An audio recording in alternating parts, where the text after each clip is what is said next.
The ANZAC legend is shrouded in mystique. Emerging through the shadows along an avenue of honour near the Victorian town of Creswick is a troop of light horses run by enthusiasts. During World War I, these mounted units had a fearsome reputation. They're now a symbol of heroism and sacrifice. These horses will join one of Australia's biggest Anzac Day parades in Melbourne as a nation remembers the disastrous campaign at Gallipoli. We can turn around and say it was all wrong and it was all stupid, but at the time they believed they were doing the right thing, and we can only respect them for that and show them the respect and dignity that they deserve, particularly those who fell, because we wouldn't have in Australia our way of life and the good fortune that we've had over the years if it hadn't been for those men who forged the early years of the country, the early years of the nation. To many Australians, both young and old, the assault in northwestern Turkey 100 years ago helped to shape their national identity, built on pride, friendship and courage.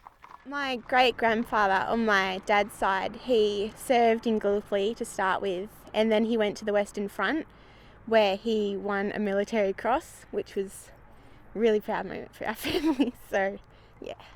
I know that there were people who signed up at my age and I can't even imagine what they would have gone through.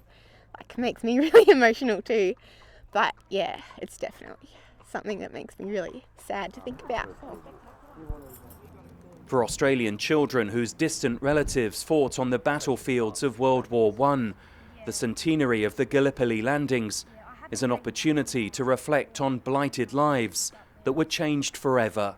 I've got a photo of him and he just looks usual, a normal guy just around in New Zealand, and then suddenly he goes off into war. When he comes back, his life changes. He's totally different because he's seen all that horror.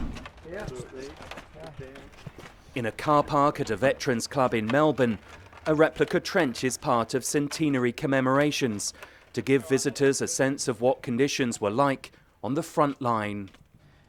It's hard to imagine the horror and the carnage in the trenches that claimed the lives of so many on both sides of the conflict. Many Australians feel that they have a duty to continue to remember those who served on the battlefields 100 years ago. And thanks to efforts of communities across the country, the spirit of the Anzacs remains as strong as ever. Almost 9,000 Australians died at Gallipoli, while during years of fighting, New Zealand also paid a heavy price. At the time, during the Great War, we only had a population of just over 1 million people. We dispatched 103,000 troops. Of the 103,000 we sent, we had a loss rate of 58%, which was the highest loss rate per capita of any country that took part in the Great War.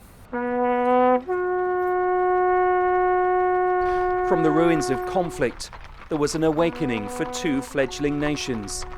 For many Australians and New Zealanders, the Anzacs were founding fathers who changed the way they saw themselves and the world. Phil Mercer, BBC News in Victoria.